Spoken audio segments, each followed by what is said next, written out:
आज थिंकर के रूप में एक और पाश्चात्य संस्कृति के महान व्यक्ति अरिस्टोटल,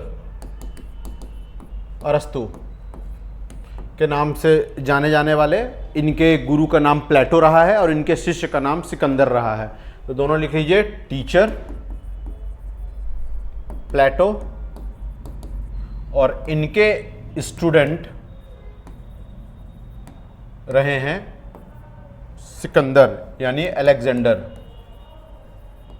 तो दोनों के बारे में जानकारी प्राप्त करिए कि इनके गुरु का नाम रहता है प्लेटो और इनके स्टूडेंट का नाम होता है सिकंदर। बनेगा? चले एक और चीज देख लीजिए बेटा। स्टाइग्रा नाम की छोटी सी जगह पे हुआ था, एथेंस ग्रीक में इनका जन्म हुआ था। उतना ज्यादा इंपॉर्टेंट नहीं है, लेकिन बस ये बात याद रखेंगे 17 साल की उम्र में ये चले जाते हैं कहां पर? प्लेटो की बनाई हुई एकेडमी में।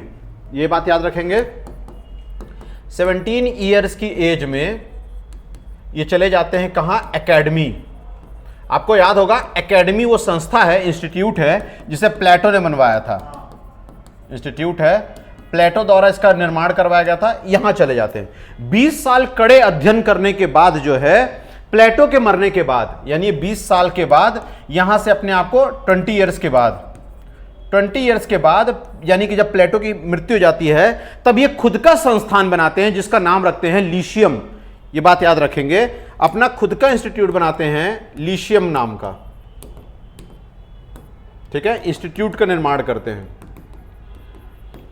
और इसमें कई सारी विचारों में मतभेद होने के कारण, प्लेटो के साथ कई सारी विचारधाराओं में, अपने गुरु के कई सारी चीजों में मतभेद होने के कारण इन्होंने लीशियम के माध्यम से कई सारी नई नई रचनाएं की। इसीलिए इनका जो तर्कवाद होता है बेटा इतना ज्यादा होता है, इसलिए इनको कई सारी चीजों के पिता कहे जाते हैं। फादर ऑफ, लिखिए, इन्हें फादर ऑफ पॉलिटिकल साइंस भी कहते हैं। अब यही पॉलिटिकल साइंस जो कि आपने सुना होगा कि फादर ऑफ पॉलिटिकल साइंस प्लेटो को भी कहा जाता है, राइट? तो ये राजनीति विज्ञान के पिता कहे जाते हैं, फादर ऑफ लॉजिक्स कहे जाते हैं। दूसरा father of logics, father of logics भी कहे जाते हैं, यानी तर्कवाद के पिता कहे जाते हैं। और तीसरा फादर ऑफ साइंटिफिक मेथड भी कहे जाते हैं, फादर ऑफ साइंटिफिक मेथड यानी वैज्ञानिक तरीकों के पिता भी कहे जाते हैं। 3 चीज अलग अलग है इनके बारे में, याद रखेंगे। किन किन के बारे में जाना जाता है इनके? पहला, इनको कहा जाता है फादर ऑफ पॉलिटिकल साइंस, वैज्ञानिक यानी कि राजनीति विज्ञान के पिता कहे जाते हैं। दूसरा लॉजिक्स, तर्कवाद के पिता कहे जाते हैं। और तीसरा इनके द्वारा साइंटिफिक। इनके तर्कवाद क्यों कहा जाता है पता है? इन्होंने सिलोगिज्म बनाया था। सिलोगिज्म समझते हो क्या होता है? करेक्ट है, सिलोगिज्म जो है इन्होंने बताया था कि सभी पॉसिबिलिटियों में जो सबसे ज्यादा करीब होगा वही ट्रुथ होगा। उदाहरण देता हूं, यहां देखिए, इसको समझने के लिए ऐसा उदाहरण देखिए। आपको पता है बेटा कि अगर मैं एक स्टेटमेंट दूं कि सभी कुत्ते बिल्ली हैं, ठीक है, कुछ बिल्लियां बंदर हैं, ठीक है, और सभी बंदर कुत्ते हैं, ऐसा करके मैं एक स्टेटमेंट दे दूं, तो इन तीनों स्टेटमेंट में जो सबसे सही स्टेटमेंट होगा, तीनों या सभी पॉसिबिलिटीज में सही होगा, उसे ही सही मान लिया जाता है। उदाहरण के तौर पे एक और चीज देता हूं, जैसे मान लीजिए किसी ने कहा कि सभी मनुष्य ईश्वर हैं। देखना, अब अगर मैं बोल दूं सभी मनुष्य ईश्वर हैं, तो उसे वेन डायग्राम में कैसे दिखाओगे? सभी मनुष्य क्या हैं? ईश्वर हैं, ठीक है। अगर मैं बोल दूं कि कुछ मनुष्य जो हैं वो क्या हैं? आपके वो हैं, कुछ मनुष्य कैसे हैं? मूर्ख हैं। तो कुछ मनुष्य मूर्ख हैं, तो क्या मैं यहां पर ऐसा लिख के बता सकता हूं मूर्ख है कि इसके अंदर मेरे को ऐसे बनाना पड़ेगा? ये उसके और अंदर ही बनाना पड़ेगा। यहां देखिए, मैंने कहा, ये बड़े ध्यान समझना, मैंने कहा कुछ, कुछ मतलब पार्शियल, तो पूरे मनुष्य तो मूर्ख नहीं है, लेकिन मनुष्य टोटल ऐसे हैं। तो क्या हम इसे ऐसे नहीं बना सकते कि कुछ मनुष्य मूर्ख हैं? हाँ? क्यों? हाँ? सही है ना? कुछ मनुष्य मूर्ख हैं, सभी मनुष्य मूर्ख नहीं हैं, कुछ मनुष्य मूर्ख हैं, ठीक है। और मैंने कहा कि सभी मनुष्य क्या हैं? ईश्वर हैं। हाँ, ये सही स्टेटमेंट है कि गलत? अभी बेटा अब समझिए, इस तरह के जटिल प्रश्नों को इन्होंने हल किया है मेथड्स को लॉजिक्स के माध्यम से। इसी को कहा जाता है आपका सिलोगिज्म। ठीक है, तो इसीलिए इनको क्या कहा जाता है बेटा, फादर ऑफ लॉजिक्स। हम देखेंगे इनके बारे में कि आखिर इन्होंने क्या किया। पहले इनकी पुस्तकों के बारे में लिखिए। लिटरेरी वर्क बहुत इंपॉर्टेंट है। इनके द्वारा जो साहित्यिक रचनाएं की गई हैं वो बहुत ही प्रसिद्ध रही हैं और बहुत ही जटिल प्रक्रिया के तहत बनाया गया है। इनकी पहली जो बुक थी लॉजिक्स के ऊपर, ओरेगॉन लिख लीजिए, और ऑर्गेनॉन, लॉजिक्स के ऊपर बुक जो थी इनकी, लॉजिक्स के ऊपर यानी तर्कवाद के ऊपर जो इनके थे, ऑर्गेनॉन, ऑर्गेनॉन। ये बेटा इनके 6 कार्यों का संकलन है। आसान भाषा में इनके द्वारा रचित की गई 6 प्रकार की जो अलग अलग मेथड विद्या या 6 प्रकार की किताबें हैं उनका संकलन कह के कह दिया गया ओरेगॉन। 6 किताबें कौन कौन सी हैं वो भी देखिए। इनके 6 वर्ग कौन कौन है। इसके अंदर पहला वर्ग है बेटा कैटेगराइजेशन। जब किया गया है पहला, सभी चीजों को कैटेगरी वाइज डिवाइड करना, कैटेगराइजेशन यानी श्रेणीबद्ध तरीके से बंद किया गया। किनको श्रेणीबद्ध तरीके से किया गया बेटा वो भी देख लीजिए। सब्सटेंस क्या होता है, तत्व क्या होते हैं, पदार्थ क्या होते हैं, सब्सटेंसेस क्या होते हैं। आगे आपको समझ में आएगा कि सब्सटेंसेस वगैरह क्या, सब्सटेंस क्या होते हैं। दूसरा क्वालिटी क्या होती है, क्वांटिटी क्या होती है, क्वालिटी, क्वांटिटी यानी पदार्थ हो गए, क्वालिटी मतलब हो गए गुणवत्ता हो गई, क्वांटिटी मतलब उसमें कितनी ज्यादा क्या बोलते हैं उसको, मात्रात्मक कितनी है। ठीक है, मात्रा कितनी है। और रिलेशन क्या है इनके बीच में, ऐसा इनके बीच में संबंध क्या है, रिलेशंस क्या है। तो पहले सभी चीजों को उन्होंने कैटेगराइज किया है, सूचीबद्ध तरीके से अलग अलग विभेद किया, उनमें इन सब बातों को रखा। दूसरा इंटरप्रिटेशन, जो भी चीजों को उन्होंने इंटरप्रेट किया है, इंटरप्रिटेशन की बात करते हैं, उसका मूल्यांकन जो किया है वो, यानी उसके बारे में जितनी भी चीजों के बारे में उद्घोषणा की है, समझाने का प्रयास किया वो। दूसरा प्रायर एनालिटिक्स यानी कि खोज के पूर्व का अनुमान, प्रायर एनालिटिक्स,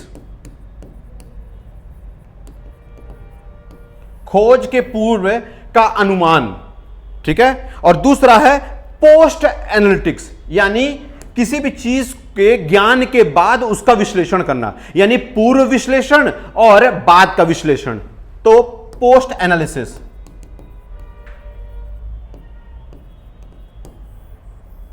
ठीक है, प्रायर एनालिसिस, पोस्ट एनालिसिस। उसके बाद उन्होंने बताया टॉपिक्स पर डील कैसे करना है, तो उन्होंने विषयों पर डील्स कैसे करना है, टॉपिक्स पे डील्स, किसी भी विषय वस्तु पर चर्चा किस प्रकार करनी है यह बताया। और चर्चा करने के लिए उन्होंने सोफिस्ट के विचारधाराओं को निग्लेक्ट किया है, रेफ्यूट ऑफ सोफिस्ट। बेटा इन 6 बिंदुओं को उन्होंने संकलन करके एक पुस्तक में डाला है जिसका नाम क्या है, ओरेगॉन बनेगा। फिर बता दूं, सभी विषय वस्तुओं पर चर्चाएं करना, इसके लिए उन्होंने क्वेश्चनर का माध्यम अपनाया। और तीसरे बार रेफ्यूट द सोफिस्ट यानी जो विभिन्न विचारधारकों कोई जो सच्चाई है उनका खंडन करना। समझ में आया? इसका मतलब क्या होता है, इसका मतलब होता है डिडक्टिव मेथड।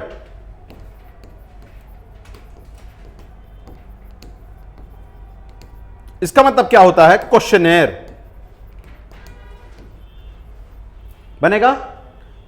इसका मतलब क्या होता है, इन दोनों का मतलब प्रायर एनालिसिस, इसका मतलब परसेप्शन, अनुभव, अनुमान, परसेप्शन, करेक्ट। और यह है रिजल्ट यानी ऑब्जेक्टिविटी।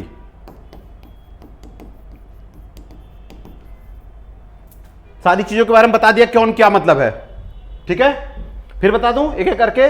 इसका मतलब क्या, डिडक्टिव मेथड। डिडक्टिव मतलब समझते हो, निर्गमन आत्मक, जो हम कल बताए थे, निर्गमनात्मक, याद आ रहा है? इसका अर्थ क्या होता है, मल्टीपल पॉसिबिलिटी आपके पास है, आपको उत्तर तक पहुंचना है। जैसे उदाहरण देता हूं, मैं अगर कहूं, एक सवाल मेरा बहुत इंपॉर्टेंट है, मैं अगर कहूं कि ईश्वर क्या होता है, आप क्या जवाब दोगे? सभी के लिए अलग अलग। ईश्वर क्या है, ईश्वर क्या है तुम्हारी सोच में? अंतरात्मा। ईश्वर एक शब्द, अदृश्य, प्रकृति से जुड़ा, क्रिएटर। अब आप तीनों को देखोगे तो क्या तीनों सत्य हैं? अपनी अपनी जगह पे पूर्णतः सत्य है? नहीं है।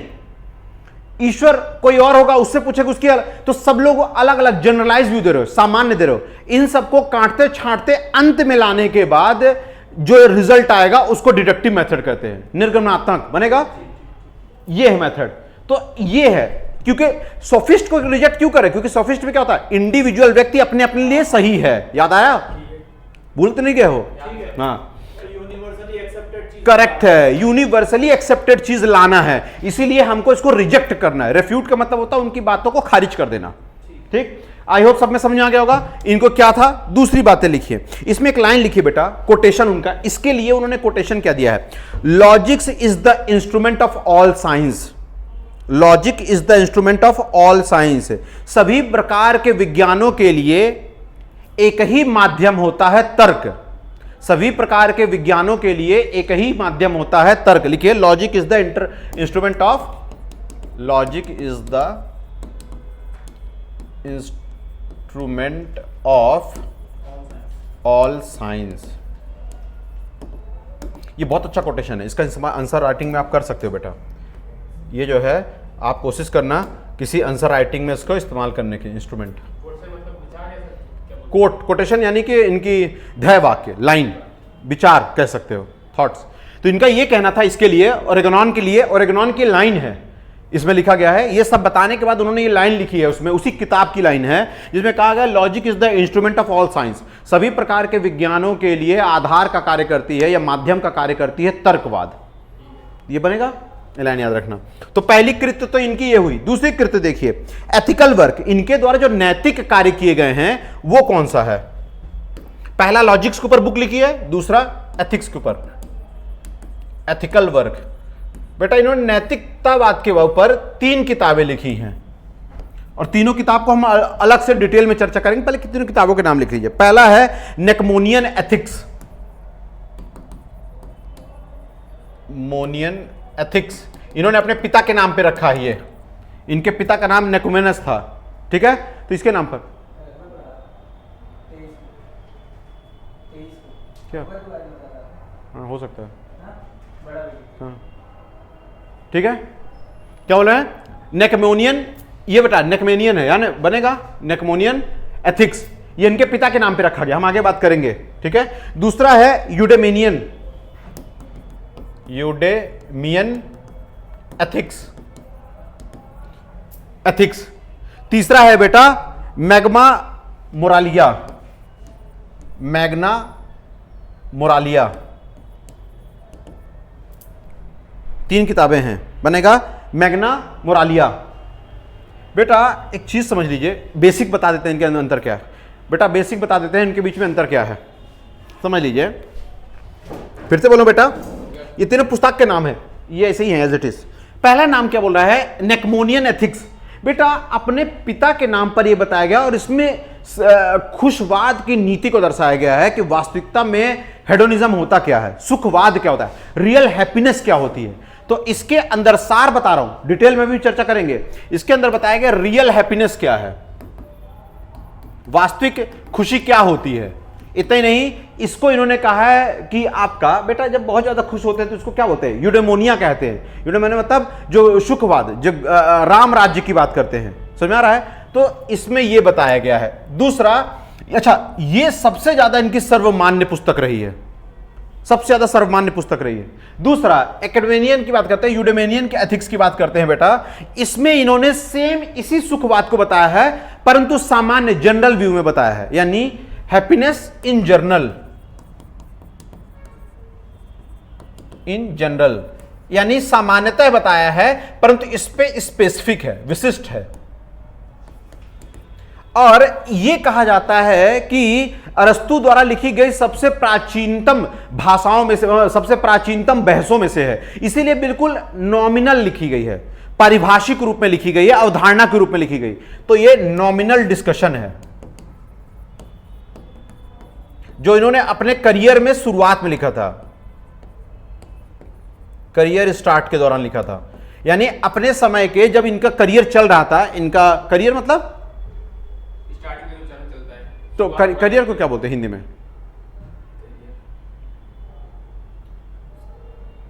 करियर, हाँ सोचो, ठीक है। चलें नेक्स्ट लिखिए इनके बारे में, हम इन तीनों के बारे में बहुत डिटेल में चर्चा करेंगे। आसान भाषा में इंट्रोडक्टरी, प्रारंभिक चरण में इंट्रोडक्टरी बताया था। हम देखेंगे इन सब में, तीनों में अंतर क्या होता है आगे जाके। लिखिए इनके next work, public work, political work, राजनीतिक वर्क।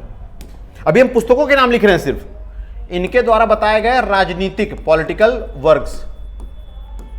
ये इनकी भी बुक लिख लीजिए, राजनीति के ऊपर इन्होंने क्या लिखा है। पहला द पॉलिटिक्स, पहली बुक का नाम है द पॉलिटिक्स। दूसरी पुस्तक, पहली बुक पुस्तक क्या है, द राजनीति। दूसरा लिखिए constitution of Athens, most accepted book, constitution of Athens, Athens का संविधान।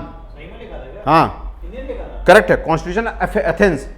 कॉन्स्टिट्यूशन बुक का नाम है कॉन्स्टिट्यूशन ऑफ एथेंस। उस वक्त तो कॉन्स्टिट्यूशन कहां होता था, राजा का वाक्य ही अंतिम वाक्य होता था, संविधान जैसा कोई अवधारणा नहीं था। हाँ कॉन्स्टिट्यूशन ऑफ एथेंस बनेगा। ये पता क्या है, इंपिरिकल स्टडी है। इंपिरिकल मतलब समझते हो, एक मॉडल, ढांचा। नहीं, इंग्लिश में ही लिखा गया बुक, आप इंग्लिश में लिख सकते हो, हिंदी में भी एक्सेप्टेबल होगा। ये इंटरनेशनली एक्लेम्ड है, मतलब ये सारी बुक का नाम आप अंग्रेजी में भी लिख के चले आओगे ना मेंस आंसर राइटिंग में, तो भी एक्सेप्टेबल हो जाएगा, क्योंकि अंग्रेजी भाषा में है। हम पढ़ते वक्त इसको हिंदी में अनुवाद करते हैं, लेकिन कहना हो तो आप लिख सकते हो राजनीति शास्त्र, और दूसरे बात करते हैं एथेंस का संविधान।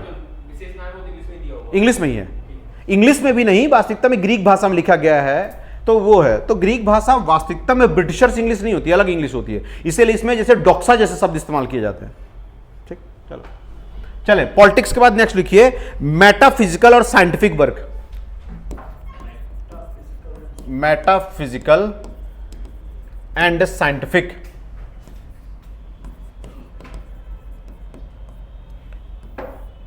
मेटाफिजिकल और साइंटिफिक का मतलब क्या हो गया बेटा, इसका मतलब है तत्व मीमांसा, तत्व मीमांसा और वैज्ञानिक, तत्व मीमांसा और वैज्ञानिक बनेगा।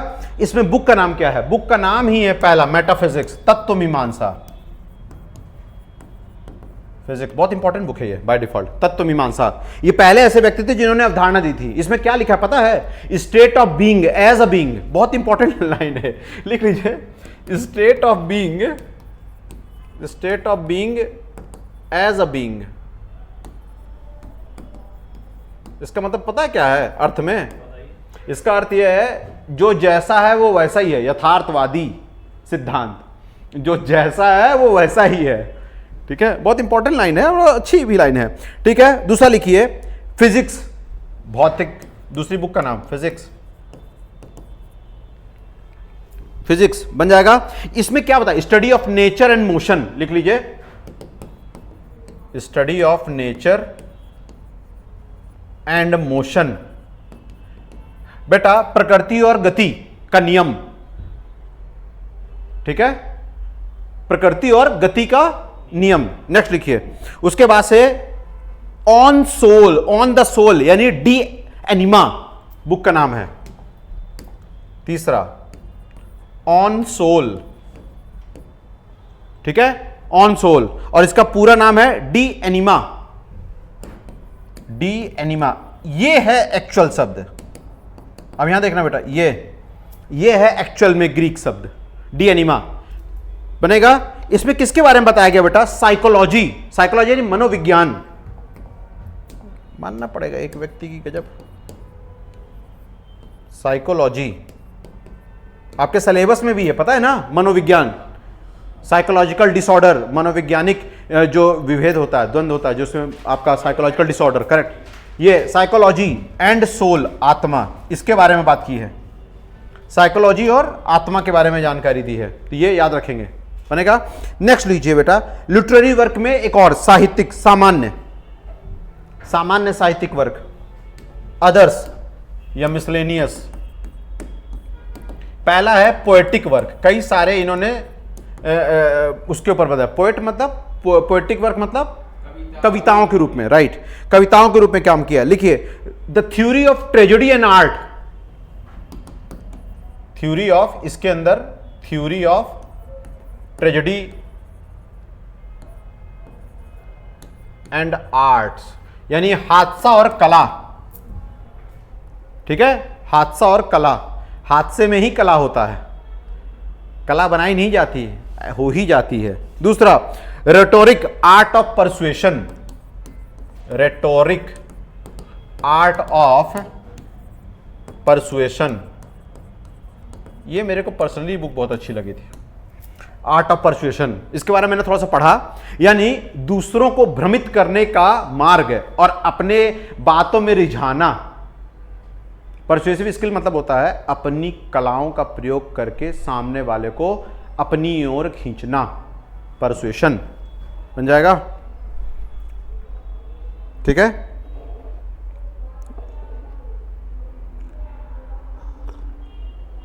ये इनकी सभी पुस्तकें रही हैं। ठीक है, अब आइए एक एक करके हम जो बोले थे इनकी बुक में निकोमोनियन, ये कुछ कॉन्सेप्ट हैं जो बहुत इंपॉर्टेंट है, तो वो हम देखेंगे। ये तीनों कॉन्सेप्ट बहुत इंपॉर्टेंट हैं, ये एथिकल वर्क है, इनके नैतिक गुण हैं और ये नैतिकता पढ़ रहे हैं, इसलिए हमको इन तीनों मॉडल के बारे में समझना। इन्होंने अपने जीवन काल में बेटा 3 मॉडल समझाए हैं और वो तीनों मॉडल इन्हीं तीनों कर्तव्य बुकों में लिखे गए हैं। ठीक है, और इनको प्रेरणा कहां से मिली ये देख लीजिए। ये जो है इनके पिता हैं, ये जो है प्लेटो के शिष्य और इनके मित्र हैं। ठीक है, और ये सामान्य उनकी विचारधारा है। तो इन तीनों पर उन्होंने अपने मित्र फ्रेंड पर या प्लेटो के स्टूडेंट पर और अपने पिता के ऊपर ऑब्जर्व करके ये बनाया गया थ्योरी है। ठीक है, बनेगा। चलिए एक एक करके लिखिए। एथिकल थ्योरीज, नैतिक सिद्धांत पहला। ठीक है, लिखिए निकोमोनियन ethics.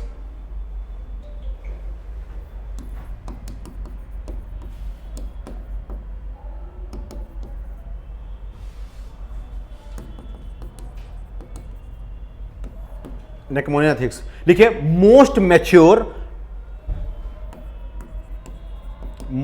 Mature understandable and most accepted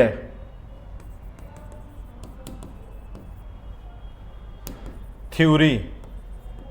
लिख लीजिए अत्यधिक परिपक्व, सबसे ज्यादा समझने वाली तथा सबसे ज्यादा लोगों द्वारा स्वीकार की गई सिद्धांत है। ये बहुत इंपॉर्टेंट है। ये किससे लिया गया है? अपने पिता निकोमैकस से, inspired from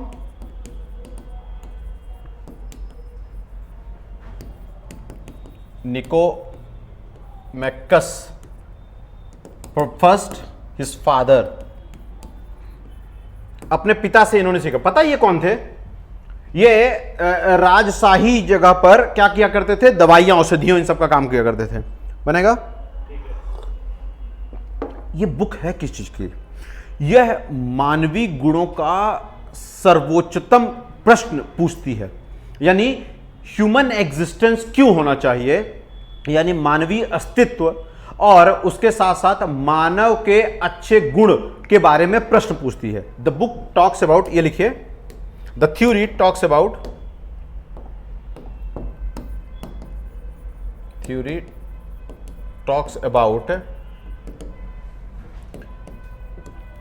human values, existence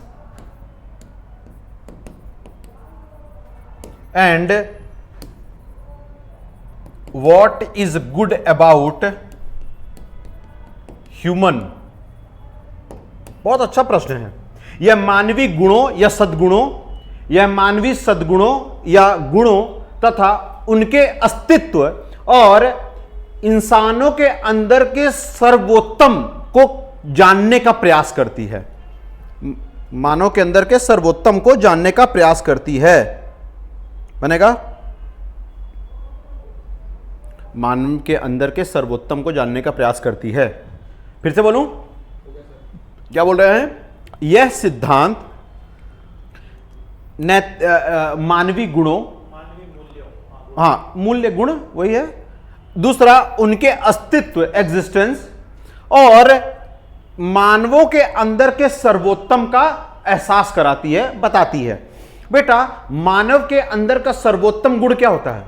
खुश, सुखवाद होना, यूडेमोनिया। यानी खुश व्यक्ति वही होता है जो संतुष्ट हो, संतुष्ट वही होता है जो ज्ञानी हो। ठीक है। समझ आ रहा है? ये लाइन है। तो अब यहां लिखिए, हम आगे पन्ने में लिखते हैं, talks about the concept of happiness. यह है खुशबात के सिद्धांत का प्रतिपादन करती है, जिसे उन्होंने एक शब्द में इस्तेमाल किया, यूडेमोनिया, यूडेमोनियन कॉन्सेप्ट के नाम से बताया है उन्होंने। यूडेमोनियन मतलब खुश होना। ठीक है,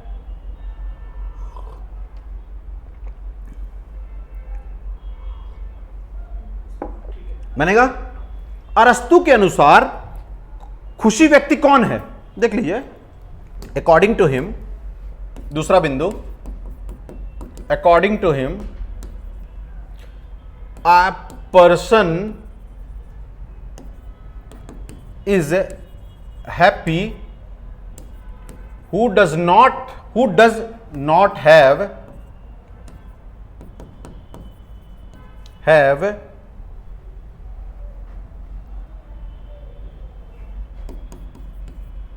pleasure, money, wealth, rather real knowledge,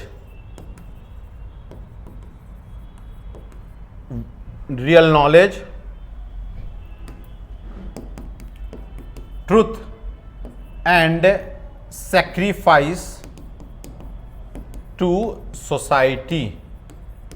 देख लीजिए, इनके अनुसार खुशी वह व्यक्ति नहीं है जिसके पास भोग विलास का साधन, धन, दौलत है, अपितु वह है जिसके पास वास्तविक ज्ञान, सत्य और समाज के प्रति सैक्रिफाइस मतलब समाज के प्रति कुछ देने का भाव हो। त्याग, बलिदान, त्याग लिख।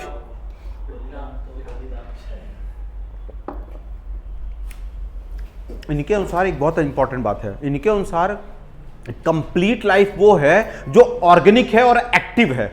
ऑर्गेनिक एक्टिव मतलब, हाँ बताते हैं। अकॉर्डिंग टू हिम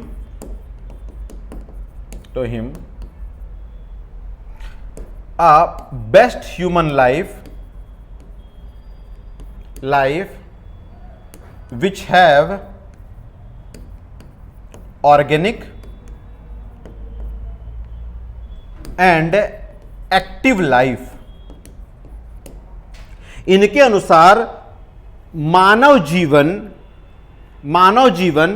वह सबसे अच्छा माना जाता है जो सक्रिय और जैविक हो। मानव जीवन वह सबसे अच्छा माना जाता है जो सक्रिय और जैविक हो। बनेगा? इसका अर्थ क्या है बताते हैं बेटा, लिखिए। मानव जीवन सक्रिय और जैविक हो। ठीक है बेटा, इसमें दो चीजें बताई जा रही हैं। सक्रिय और जैविक का मतलब समझते हो? आपको प्लेटो की कहानी याद होगी, जो व्यक्ति अपने आप को गुफा के अंदर रख लेते हैं उनके लिए वही सत्य है, मतलब वो इनएक्टिव है, रुकी हुई अवस्था में है। जैविक नहीं हो, मरे हुए हैं, क्योंकि उनकी विचारधारा मरी हुई है, कुछ नया प्रयास नहीं करते। इनके हिसाब से मानव जीवन वो होना चाहिए जो जैविक हो और क्या हो, एक्टिव हो, करेक्ट हो, सीखने की ललक हो, नई चीजें ग्रास्प करने की बात हो। तो इसके अनुसार क्या है बेटा, लिखिए, what does real mean of active and organic. ये लाइन को याद रखेंगे। इनके अनुसार सक्रिय और जैविक शब्द का वास्तविक अर्थ क्या होता है? लिखिए, पहला, happiness is active. Happiness is active यानी खुश रहना सक्रियता को दर्शाता है, ना कि अक्रिय, नॉट पैसिव। बनेगा? यहां देखिए, खुश होना किसको दर्शाता है? जो व्यक्ति एक्टिव हो, ना कि पैसिव हो। दूसरा, इट इज एथिकल, यह कैसा होना चाहिए? वो नैतिक होना चाहिए। It is ethical. वह कैसा होना चाहिए? नैतिक होना चाहिए, ना कि इमोशनल। नॉट इमोशनल, भावनात्मक नहीं, परंतु कैसा होना चाहिए? नैतिक होना चाहिए। तीसरा क्या होता है? It requires of lifetime virtuous conduct. It required lifetime virtuous, लिखिए, it required lifetime virtuous conduct. लिखिए, जीवन भर, लिखिए, जीवन भर सद्गुण का आचरण करने वाला होना चाहिए। जीवन भर सद्गुण का आचरण करने वाला होना चाहिए। बनेगा? जीवन भर सद्गुण का आचरण करने वाला होना चाहिए। इनके अनुसार हाईएस्ट मोरल वैल्यू, इसी में लिखिएगा, highest moral value must be justice. Underline. इनके अनुसार सबसे बड़ा नैतिक मूल्य न्याय होता है। न्याय होता है। लिखिए, इनकी बहुत प्रसिद्ध लाइन रही है ये सारी। बन जाएगा? एक कोटेशन लिखिए, इसके लिए उन्होंने क्या कोटेशन इस्तेमाल किया है? हैप्पीनेस इज द, कोटेशन लिखिए बेटा, happiness is the meaning and purposeful, happiness is the meaning and purpose of life. ऐसे लिखिए, happiness is the meaning and purpose of life. Hindi में लिख लीजिए बेटा, सुख जीवन का अर्थ है, सुख जीवन का अर्थ और उद्देश्य है। सुख जीवन का अर्थ और उद्देश्य है। दिख रहा है? सुख नहीं, खुशी। खुशी भी मान सकते हो, खुशी। तो क्या है? जीवन का अर्थ और आदर्श है, मतलब है। खुश का मतलब यहां पे बता दिया इन्होंने कि हैप्पीनेस का मतलब क्या होता है? हमेशा सक्रिय बने रहना, पहला नैतिकता बने रहना और सद्गुण को विचार करना। तो ये क्या हो जाओ? वर्चुअस कंडक्ट मतलब है सद्गुण, सदाचार। तो सदाचारी व्यक्ति, नैतिकता भरा हो और हमेशा सक्रिय हो, उसे क्या माना जाएगा? हैप्पीनेस माना जाएगा, खुशी माना जाएगा। ये इनका सबसे ज्यादा क्लेम किया गया है। इसको बड़े गौर से देखोगे तो आपको चारवाक के दर्शन नहीं दिख रहा है। यहां देखिए, इस पॉइंट को अगर आप नोट करोगे तो कहीं ना कहीं आपको चारवाक के एक फिलॉसफी से दिखेगा। चारवाक का एक कॉन्सेप्ट है आपका हेडोनिज्म, कॉन्सेप्ट ऑफ हेडोनिज्म, सुखवाद की नीति। बनेगा हेडोनिज्म, सुखवाद की नीति, जिसमें कहा जाता है ईट ड्रिंक एंड ब्लिस, खाओ पियो मौज करो। ठीक है? चारवाक का दर्शन है। लिख लिया? चारवाक भारत का है। अरे गजब कर दियो, हमारे हेटेरोडॉक्स सेक्ट के फाउंडर वो हैं चारवाक। हेटेरोडॉक्स सेक्ट, विधर्मी संप्रदाय, बुद्ध, जैन, ये सब नाम सुना है? तो उन्हीं के कैटेगरी में आते हैं। बुद्ध, जैन, ये जो हैं हेटेरोडॉक्स सेक्ट के आते हैं, यानी विधर्मी संप्रदाय के, यानी कि वेदों का खंडन करने वाले। हेडोनिज्म।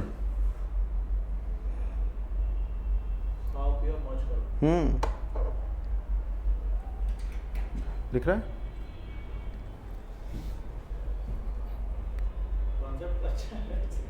बहुत प्यारा है। आज की डेट में इसको पता है, इसको दूसरे शब्दों में क्या कहते हैं? मेटेरियलिस्टिक थॉट, भौतिकवादी विचारधारा। इसी को मटेरियलिस्टिक थॉट कहते हैं। ये भी फिर 500, ये 600 बीसी की बात कर रहे हैं, 500 बीसी, 500 600 बीसी के करीब की बात कर रहे हैं। जब बौद्धिज्म उठ रहा है, और आप गौर करोगे इनसे पहले की बात है वो।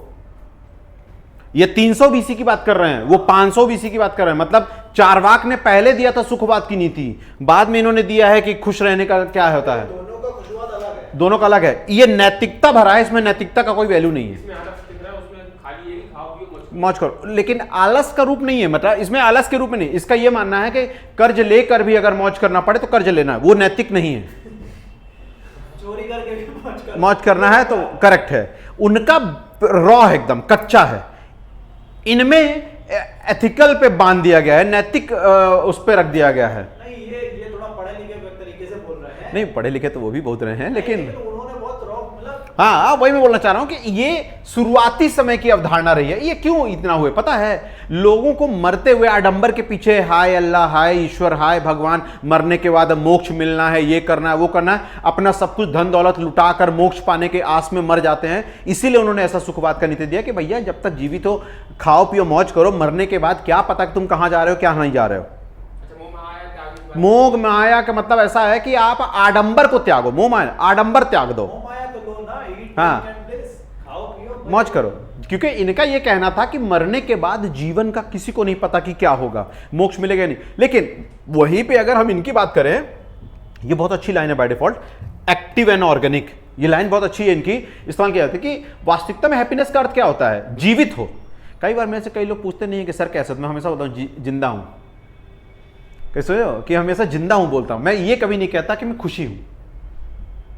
खुश का मतलब होता है संतुष्टि, समझ में आ रहा है? और मैं अपने जीवन में अभी संतुष्ट नहीं हूं। Active and organic. हाँ, एक्टिव एंड ऑर्गेनिक हूं, अभी लर्निंग के प्रोसेस में हूं, मैं सीखना चाह रहा हूं। जिस दिन मैं कह दूंगा कि अब संतुष्ट हूं, उस दिन मैं मर जाऊंगा। क्यों? क्योंकि वो एंड होगा।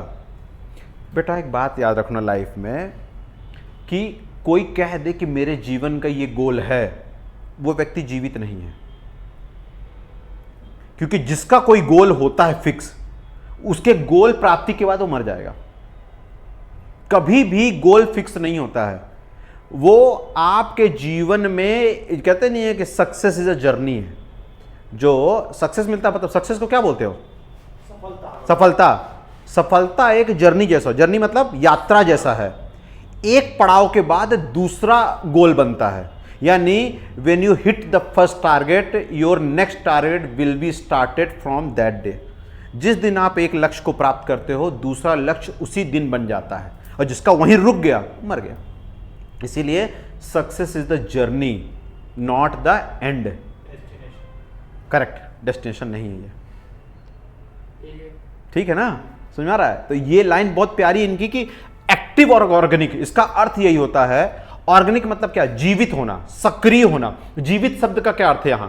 जीवित शब्द का अर्थ है कि मैं निरंतर चीजों को सीखने का प्रयास करूंगा, ना कि जो किसी ने बोल दिया मैं मान लूंगा।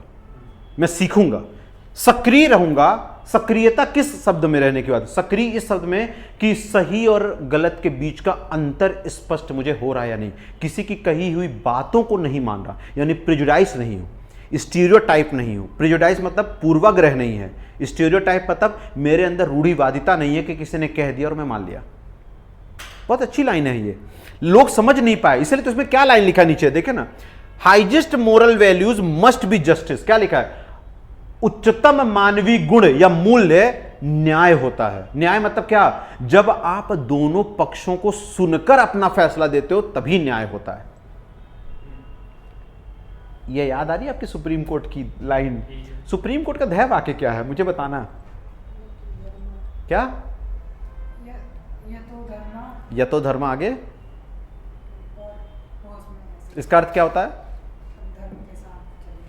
हाँ, जो वो रहती नहीं है न्याय की देवी, उसकी पट्टी हटा दी गई है ना, देखे हो ना? क्यों हटाया गया है पता है? इसका अर्थ यह है कि कानून कभी अंधा नहीं होता। पहले ये पट्टी का अर्थ बताया जाता था कि कानून निष्पक्ष हो के करेगा, अमीर गरीब को देखे बिना देखेगा फैसला देगा। लेकिन पट्टी इसलिए हटाई गई कि कई लोग उसको बोल दिया गया था कि वह किसी को भी किसी भी कसौटी पे रख लेता था। तो उन्होंने पट्टी हटाई और बोली कि कानून जो है वो अंधा नहीं है, वो दोनों पक्षों को बराबर सम्मान देगा और धर्म की परिकाष्ठा तक जाएगा। ये इसीलिए उनका ध्येय वाक्य भी है। ठीक, चलो नेक्स्ट लिखिए, यूडेमियन, कॉन्सेप्ट ऑफ यूडेमियन। ये तो बहुत छोटे हैं, यूडेमियन, यूडेमियन कॉन्सेप्ट सेम वही है, कोई अंतर नहीं है, बस जनरल व्यू है इसमें। क्या है लिख लीजिए, ये किसके कारण बनाया गया था? यूडेमस, इनके कलीग रहे, उनको फोकस करके बनाया गया, बेस्ड ऑन, हाँ इंस्पायर्ड लिख लीजिए ज्यादा बेहतर है, इंस्पायर्ड फ्रॉम यूडेमस। यूडेमस ये उनके क्लासमेट थे, क्लासमेट, मैंने बताया था इनके सहपाठी रहे हैं, तो क्लासमेट रहे हैं, उनसे इन्होंने क्या किया था, प्रेरणा लेकर ये बनाया था, बनेगा। क्लोज एसोसिएट माने जा सकते हैं इनके स्कूल के स्टूडेंट भी माने जा सकते हैं, कई सारे अवधारणाओं में अलग अलग लिखा है, ठीक है, बन जाएगा। लिखिए इसमें इन्होंने क्या बातें कही बेटा, यूरेमिनस इम्पैक्ट में, happiness is the core idea, right, इसमें भी यही बोला गया है, happiness is the core idea in generalization, in general view. सामान्य दृष्टि में सुख ही सबसे निहित गुण है, सुख होना सबसे निहित गुण है, परंतु अंतर क्या है इसमें लिखिए, बट डिफरेंसेस इन, फिर से बोलूं बेटा, सुख ही, क्या बोला मैंने कि सुख ही मुख्य केंद्र बिंदु है सामान्य दृष्टि में, परंतु अंतर क्या, बट डिफरेंसेस इन, बट कुछ तो अंतर होगा, डिफरेंसेस इन, क्या अंतर है हम दूसरे कलर से लिख देते हैं यहां पे कि इनके बीच में अंतर क्या है, लिखिए greater emphasize on divine influence, ये थोड़ा सा अंतर है, but greater differences in focus on या एम्फेसाइज मोर ऑन डिवाइन, लिखिए but emphasize more on divine affinity, ये क्या है हम आगे बात करते हैं, डिवाइन एफिनिटी और इन्फ्लुएंस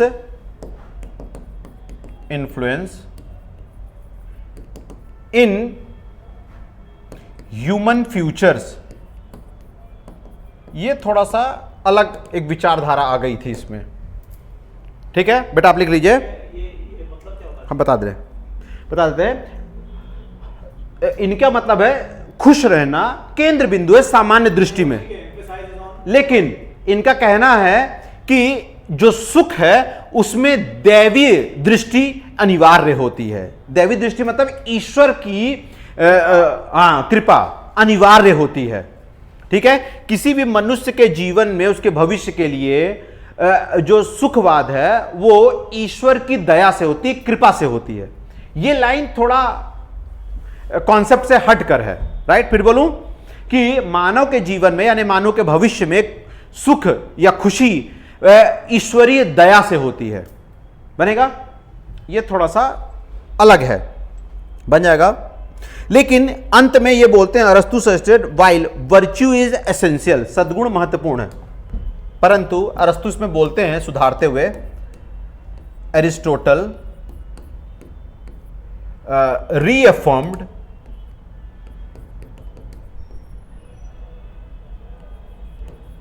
यानी अरस्तु पुनः यह वो आश्वासन देते हैं कि वर्च्यू इज एसेंशियल यानी सद्गुण महत्वपूर्ण होता है, वर्च्यू इज एसेंशियल, सद्गुण महत्वपूर्ण होता है। External goods and divine favour sometime, external goods and favours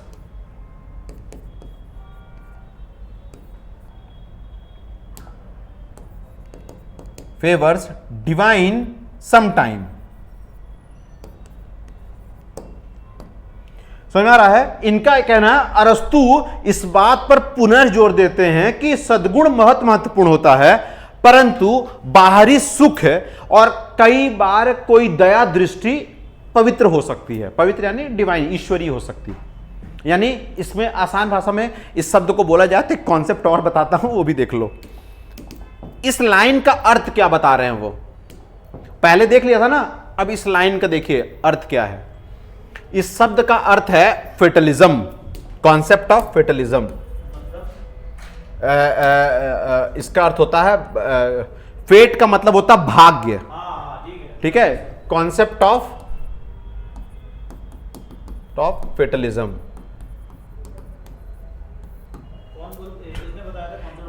concept of fatalism देने वाले हैं मक्खली घोषाल, बाय मक्खली घोषाल, भारत के हैं और ये मौर्य डायनेस्टी के आसपास है। मक्खली घोषाल बेटा ये व्यक्ति भी उसी समय के हैं, इनसे पूर्व के। आजीवक संप्रदाय। आजीवक संप्रदाय के मक्खली गोसाल, करेक्ट, सही है। आजीवक संप्रदाय। ठीक है, fatalism, the concept of fatalism. Fatalism मतलब सोचते हो भाग्यवाद, आप कुछ भी कर्म कर लो जो भाग्य में लिखा होगा उससे ज्यादा नहीं मिलेगा, उससे पहले नहीं मिलेगा। इसका अर्थ कतई नहीं कि कर्म करना छोड़ दें। हाँ, इसमें फंसा दो, ठीक बन जाएगा। तो इन्होंने इसकी बात कही है। अब आइए मैग्मा मोरलिया के बारे में। ये दो बहुत अच्छी कॉन्सेप्ट हैं, दोनों देखो तो विरोधाभास है। यहां देखिए, पहले वाले कॉन्सेप्ट में मैंने क्या बताया था, एक्टिव और ऑर्गेनिक रहने के लिए। इसमें हमने कहीं ईश्वरीय दैवी दया की बात नहीं की है। इसमें क्या, इसीलिए मैंने पहले बता दिया था बेटा कि आपको यह कॉन्सेप्ट सबसे ज्यादा एक्सेप्टेबल किया गया है। नेकमोनियन क्यों इसे एक्सेप्ट किया गया बेटा, इसमें पुरुषार्थ के बारे में बात कर रहा है। आप अगर सक्रिय सीखने का ललक है तो आप जीत जाओगे। दूसरे की बात अगर हम करते हैं, ये कोर आइडिया है उसका कि हैप्पीनेस क्या होती है, एक्टिव और ऑर्गेनिक। दूसरा, अगर हम आपका यूडेमेनियन की बात करते हैं तो इसमें यह कहता है, सुखवाद का ही सिद्धांत है। यूडेमेनिया शब्द सुखी होता है, इसका अर्थ सुखवाद ही है। लेकिन ये प्रेरणा किससे ली है, उनके बहुत करीब के दोस्त के साथ या कलीग के साथ, या कई लोग कहते हैं कि इनके शिष्य रहते हैं परंतु मित्र जैसे रहते हैं। तो यूडेमेनियस के साथ इनका यह मानना था, ईश्वर पे बहुत बिलीफ था, इसीलिए इनका कहना था कि आपकी बात सही है, सुखवाद जो होता है वो केंद्र बिंदु है, सुख होना, सुखी होना केंद्र बिंदु है, परंतु उसमें ईश्वरी दया शामिल होती है। समझ आ रहा है, ईश्वर की दया से ही लोग सुख और दुख की अनुभूति करते, ठीक है ना। तो इसीलिए उन्होंने कहा, अरस्तु ने, कि रीअफर्म्ड करते हैं, इन्होंने वापस से ये कहा, अफर्म करते हैं, वापस से पुनर्बात अपनी बात को बोलते हैं, क्योंकि अरस्तु कर्म को मानने वाले। तो उन्होंने फिर से अफर्म किया कि ठीक है, आप बिल्कुल सही कह रहे हैं, लेकिन सद्गुण बहुत महत्वपूर्ण होता है, नैतिक गुण या सद्गुण बहुत महत्वपूर्ण होता है, और बाहरी जो तत्व होते हैं या बाहरी कोई दया दृष्टि होती है वो ईश्वर की मदद से हो सकती है। ठीक है, इसका मतलब क्या है कि भाग्यवाद के बारे में बोल रहे हैं। तो भाग्यवाद क्या है, ये फेटलिज्म का कॉन्सेप्ट भारत का। ठीक, अब आइए थर्ड, बहुत आसान है, इसको भी देख लीजिए। मैग्ना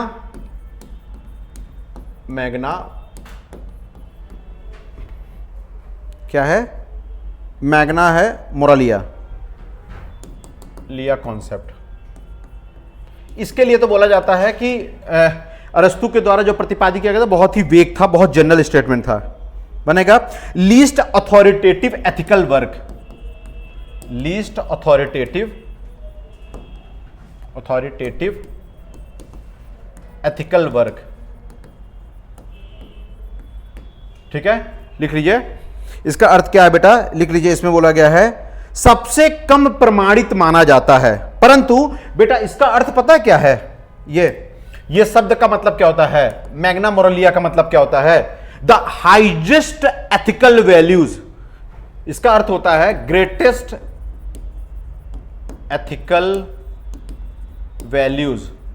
इसका अर्थ होता है सबसे महान नैतिक मूल्य, परंतु सबसे कम परिभाषा इसी की दी है उन्होंने, सबसे सामान्य इसी को बताया है। बन जाएगा, देख लीजिए। इसके अंदर क्या बताया है इन्होंने, इंट्रोडक्टरी वैल्यूज बताई हैं, यानी शुरुआती गुणों के बारे में बताया है। इंट्रोडक्टरी वैल्यूज यानी शुरुआती मूल्यों के बारे में बताया कि किसी व्यक्ति के अंदर कौन कौन से मूल्य होने चाहिए। बन जाएगा। अब आइए इनके द्वारा एथिकल कॉन्सेप्ट क्या क्या हैं वो भी देख लीजिए। नैतिक कॉन्सेप्ट थोड़ा और डिटेल से बनेगा। एथिकल कॉन्सेप्ट दो हिस्सों में, ये समझ में आया? ये क्या होता है, इंट्रोडक्टरी वैल्यूज क्या है, शुरुआती समय के गुण क्या है, मूल्य क्या है, अभी समझ में आएगा। इंटेलेक्चुअल और हम थोड़ा सा और डिटेल जाएंगे तो समझ में आ जाएगा ये क्या बोलना चाह रहे हैं। लिखिए वर्च्यूज,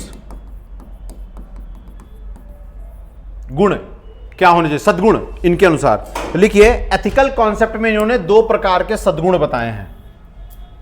ठीक है, पहला इन्होंने बताया है इंटेलेक्चुअल वर्च्यू,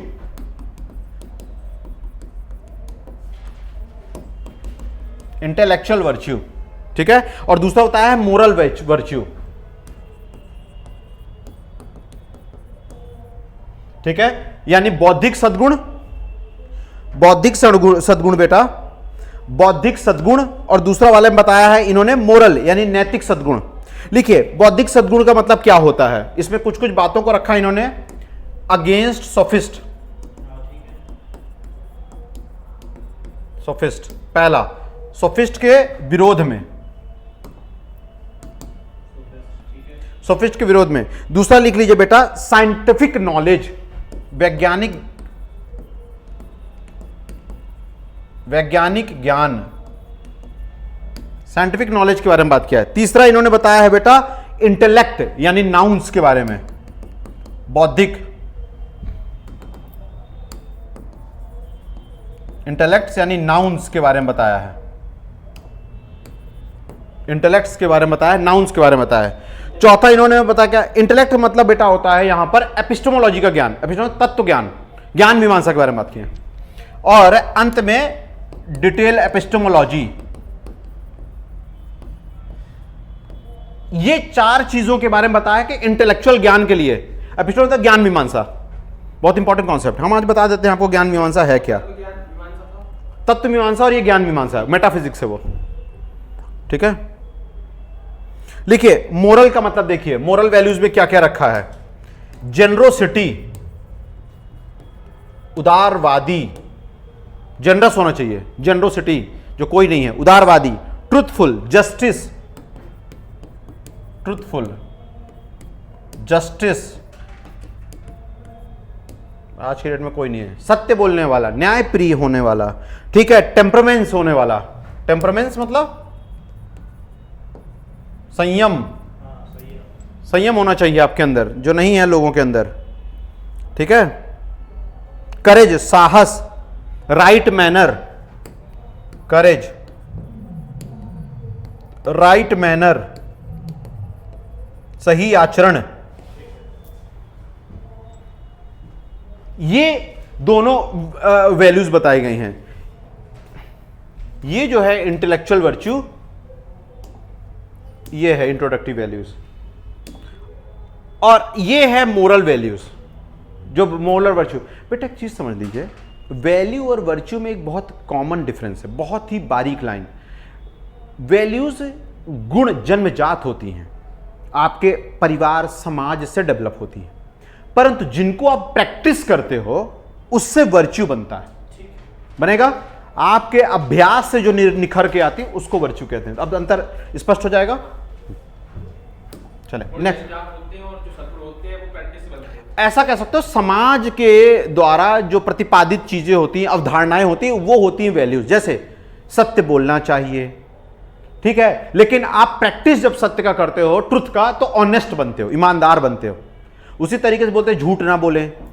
तो ये सब क्या है, समाज आपको प्रतिपादित करके देता है, उसको वैल्यू कहते हैं। कहते नहीं है सामाजिक गुण ये हैं, कर्तव्य, समाज के प्रति आपके क्या जवाबदेही, जिम्मेदारी, ये सब समाज दिखाता है। प्रैक्टिस से वो ट्रेन होके आके आता है।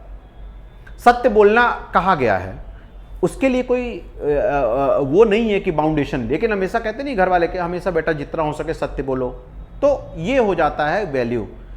आप प्रैक्टिस निरंतर कर रहे हो तो वो हो जाएगा आपका इंटीग्रिटी या ट्रुथ, या आपका ये कहा जाए ऑनेस्टी, ये हो सकती है, ठीक। चले नेक्स्ट लीजिए। अरस्तु के अनुसार बेटा वर्च्यू क्या होता है। हमने ये वर्च्यू देख लिया, लिखिए according to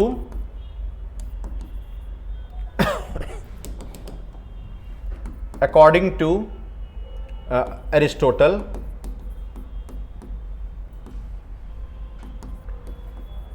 what is the real mean of virtue, virtue का वास्तविक अर्थ क्या होता है। अभी तक हमने वर्च्यू दोनों में देखा, सद्गुण प्लेटो में भी और उसमें भी देखा था। अब देखिए इनका अर्थ क्या होता है। लिखिए अ स्टेट ऑफ कैरेक्टर, लिखिए a state of character,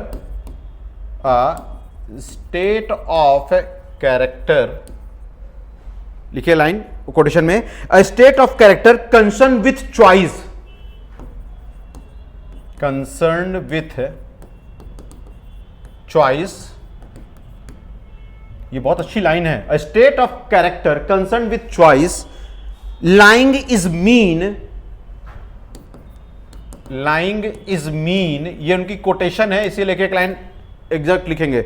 lying is mean, that means the mean, that means the mean relative to us, relative to us, relative to us, this being determined by reasons, this being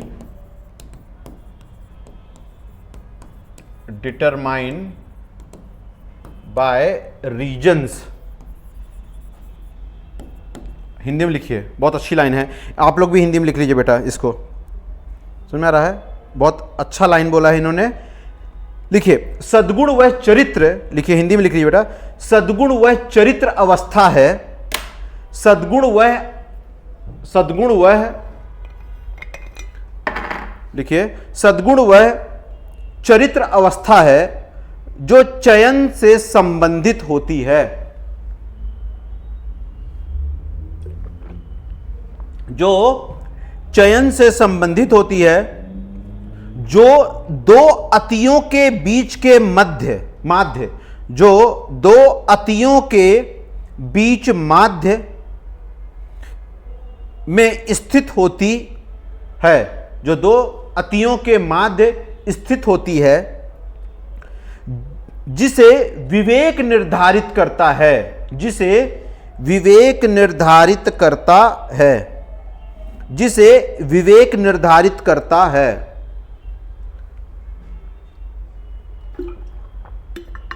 जिसे विवेक निर्धारित करता है। ये पता है क्या है? The golden mean principle of अरस्तु। इस कॉन्सेप्ट को कहा जाता है golden mean principle of Aristotle, अरस्तु।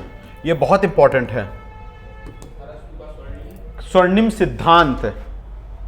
ये आगे हम बात करेंगे, अरस्तु का स्वर्णिम सिद्धांत, यानी इसे आसान भाषा में बोला जाए तो अरस्तु का स्वर्णिम माध्य सिद्धांत कहते हैं। अरस्तु का स्वर्णिम माध्य, ये पता है किसके द्वारा प्रतिपादित किया गया है? भगवान बुद्ध। हम अभी देखेंगे। अवॉइड द एक्सट्रीमिटीज, इसका मतलब पता है? इसका मतलब है कि चरमों को त्याग कर हमें माध्यमिक मार्ग पे चलना चाहिए। यही तो कॉन्सेप्ट दिया है ना भगवान बुद्ध ने, माध्यमिका मार्ग, अष्टांगिक योग। अष्टांगिक योग बोल रहे हैं, उसको क्या बोलते हैं? करेक्ट है, उसको क्या बोलते हैं? हाँ, अष्टांगिक मार्ग ही बोलते हैं ना, अष्टांगिक मार्ग, एट फोल्ड पाथ। तो भगवान बुद्ध द्वारा भी यही किया गया, माध्यमिक को चुनो। करेक्ट है। तो ये इसमें क्या? सम्यक चरित्र, सम्यक दर्शन, सम्यक, ये इसका अर्थ क्या होता है? एक्सट्रीमिटीज को। जब आपके पास खुशी हो तो सुख में पागल नहीं होना, जब आपके अंदर दुख है तो चिंता में मर नहीं जाना, हमेशा मध्यम मार्ग चुनना। अरस्तु के बारे में एक लाइन बताता हूं। अरस्तु इतना ज़्यादा प्रेरणा लिए थे भगवान बुद्ध से कि उन्होंने अपनी पुस्तक में भी ये चीज़ का वर्णन किया। एक बार इनसे एक शिष्य आता है इनसे मिलने, बोला कि मेरा ध्यान नहीं हो रहा है पढ़ने में, मन नहीं लग रहा है, मैं अपने दुख से, अपने परिवार के दुख से आघात हो जाता हूँ बहुत ज़्यादा और सोचने लगता हूँ, और जब मुझे खुशी मिलती है तो मैं सब कुछ का त्याग कर देता हूँ। तब उन्होंने बोला कि वो बच्चे ने पूछा कि ऐसा क्या करूँ कि मैं अपने लक्ष्य को प्राप्त कर सकूँ। बोले कि कल आओ नहाने के समय में। नहाने समय आए, बोले जाओ डुबकी लगा के आओ। बोले हम नहा के आए। बोले फिर भी लगाओ डुबकी। तो वो जाते हैं, डुबकी लगाते हैं, तो अरस्तु पहुँचते हैं उसी के अंदर, उसका गला पकड़ के पानी में डुबा देते हैं और छटपटाने देते हैं। जब उसकी सांस एकदम अंतिम होने लगती है तब बाहर निकालते हैं। तो चिल्लाने लगते हैं, बोलते हम आपसे सोल्यूशन मांगने, आप तो हमको मार दिए होते। तो वो बोलते हैं कि ये बताओ कि मरने के समय तुमको क्या एहसास हो रहा था? उसने बोला कि कैसे भी करके सांस मिल जाए, मतलब ऑक्सीजन मिले कैसे भी करके। तो बोले यही, जब ये आपको समझ में आ जाए कि आपका अंतिम लक्ष्य क्या है, उसके आगे पीछे कुछ ना दिखे, मतलब जीवन की जब बात आती है तो ना आपको पैसा दिखता है, ना सुख दिखता है, ना दुख दिखता है, सिर्फ एक चीज दिखता है, ऑक्सीजन मिले, प्राण बच जाए जिससे। उतना जब आपके अंदर लगन होगा आपको लक्ष्य प्राप्ति हो जाएगी। यही सेम उदाहरण भगवान बुद्ध ने अपने एक शिष्य को दिया था। उससे पूछा था कि अगर लगन नहीं हो, लगन की कमी हो और अपना मार्ग ना दिख रहा हो तो कैसे दिखे अपने लक्ष्य प्राप्ति के लिए। सेम भगवान बुद्ध ने भी पानी में डुबा दिया था। उदाहरण बिल्कुल एग्जैक्ट मैच करता है। ठीक है, ये है। तो ये the golden mean principle of अरस्तु, हम इसके बारे में आगे बात करेंगे, लेकिन पहले ये देखिए इसके बारे में ये क्या उन्होंने बोला है। कुछ बातें लिखी हैं, लिख लीजिए। द डेफिनेशन शोज, ये परिभाषा क्या बताती है? डेफिनेशन शोज, परिभाषा क्या हमें बता रही है? पहला बिंदु ये बताती है state is a character not a feeling. State is a character not a feeling. इसका अर्थ है ये स्टेट में बोल रहा हूं, आपको मतलब पता चल रहा है स्टेट का? ये राज्य नहीं है। नहीं, स्टेट मतलब मानसिकता। करेक्ट है, मानसिकता। मानसिकता एक चरित्र है, ना कि आपका फीलिंग। फीलिंग मतलब क्या होता है? भावना। ठीक है। It involve choice and rational deliberation. It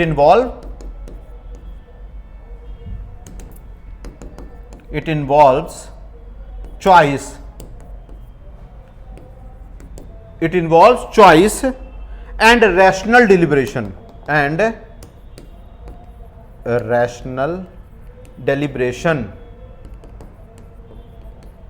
बहुत अच्छी लाइन है। ठीक है, लिख लीजिए।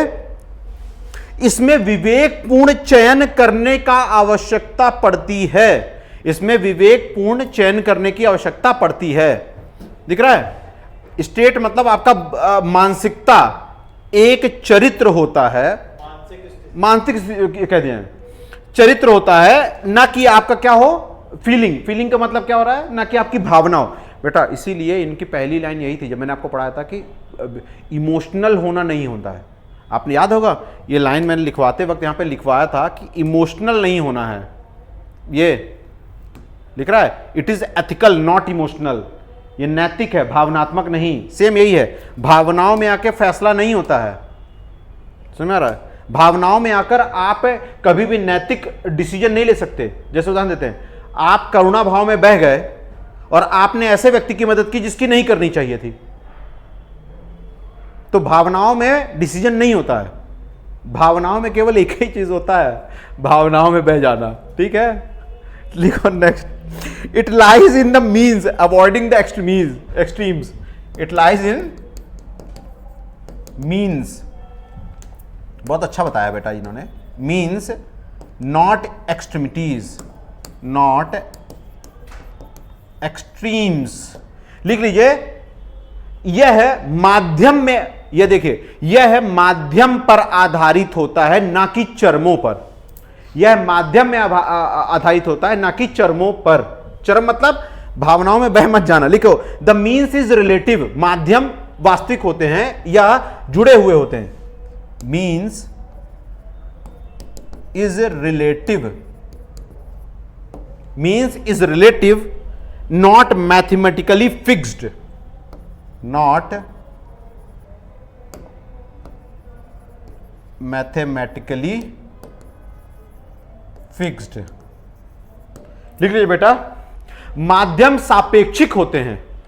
माध्यम सापेक्षित होते हैं, ना कि गणितीय, ना कि गणितीय स्थिर, ना कि गणितीय स्थिर। इसमें एक लाइन लिखे ना, लिख लो। माध्यम व्यक्ति परिस्थिति, क्या बोल रहे हो? बहुत आसान है। यह देखो एक लाइन लिखो, हम अभी तुमको समझ में आ जाएगा। लिखो लिखो सद्गुण वह चरित्र। लिखिए सद्गुण वह चरित्र, हिंदी में लिख लो। सद्गुण वह चरित्र है, चरित्र अवस्था है। सद्गुण वह चरित्र अवस्था है जो चयन से संबंधित होती है, जो चयन से संबंधित होती है। सद्गुण स्थिर या कठोर नहीं। सद्गुण स्थिर या कठोर नहीं, अपितु व्यवहारिक होती है। अपितु व्यवहारिक होती है। बहुत आसान है, समझा देते हैं अंतिम लाइन। बेटा मार्ग जो है वो मैथमेटिक्स के फॉर्मूले जैसा नहीं होता कि x + y = z होगा। यह परिस्थिति जन्य होता है, और मार्ग हमेशा परिस्थिति जन्य ही लेना पड़ता है। मतलब आपको अगर मैं बोल दूं कि आपको सत्य पे अडिग रहना है, परंतु सत्य की परिभाषा में कहीं पर भी यह नहीं लिखा है कि असत्य कहने वाला सत्य होता है। मतलब परिस्थिति के हिसाब से, परिस्थिति के अनुसार आपका मार्ग बदलता है, परंतु ओवरऑल जो आपके अंदर का नैतिक गुण होता है वो नहीं बदलना चाहिए। समझ में आ रहा है? उदाहरण देता हूं बेटा, बहुत अच्छा उदाहरण है बेटा। कई बार ऐसे होते हैं कि हमारे पास ऐसी सिचुएशन आती है मानवीय गुणों में कि जैसे आपको हमेशा सत्यनिष्ठ बनना है या करुणा भाव वाले बनना है, लेकिन जब इमरजेंसी आती है तो आपको अपने नैतिक गुणों को थोड़ा देर के लिए त्याग करके मानव जीवन सर्वोपरि हो जाता है। उनकी जान बचाने के लिए कई बार नैतिक गुणों को त्याग कर सकते हैं, वो गलत नहीं माने जाते। जैसे देश की सुरक्षा अगर बात आती है तो देश की सुरक्षा के लिए अगर आप अपने नैतिक गुणों का त्याग करते हो, उसे नैतिक गुणों का त्याग नहीं कहा जाता। तो यही उन्होंने बोला है कि माध्यम सापेक्षिक होता है, ना कि गणित के फिक्स फॉर्मूला जैसा है। पूरा स्टेटमेंट फिक्स फॉर्मूला, यानी गणितीय जो है स्थिरता, x plus y equal to z हमेशा नहीं होता है। यहां x plus y equal to z के ऊपर इनफाइनाइट लगा होता है, मल्टीपल पॉसिबिलिटी आती है। ठीक है, चलो नेक्स्ट लिखो। अरस्तु की मीन थ्योरी बहुत इंपॉर्टेंट है, एक लाइन है और अंतिम भी है। अरिस्टोटल्स मीन थ्योरी, हाँ बीच में चल रहा है ना, आगे ना पीछे। मतलब ज्यादा कुछ भी हो, ज्यादा बस यही बोला ही है उन्होंने। मीन्स सिद्धांत, मीन्स थ्योरी आ चुकी है 2-4 बार लिखने के लिए, इसलिए लिख लीजिए। ठीक है, अवॉइड द एक्सेस, पहला इसमें बोला गया है अवॉइड द एक्सेस या एक्सट्रीम्स। चरमों का त्याग करें, बचें, चरमों का त्याग करें, बचें। लिखें डिफिशियंसी लीड टू डेफिशिएंसी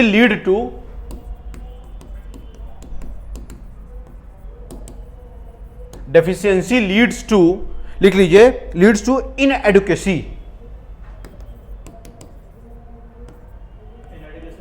इनएडुकेसी में तो अपर्याप्त बोलती है, हाँ,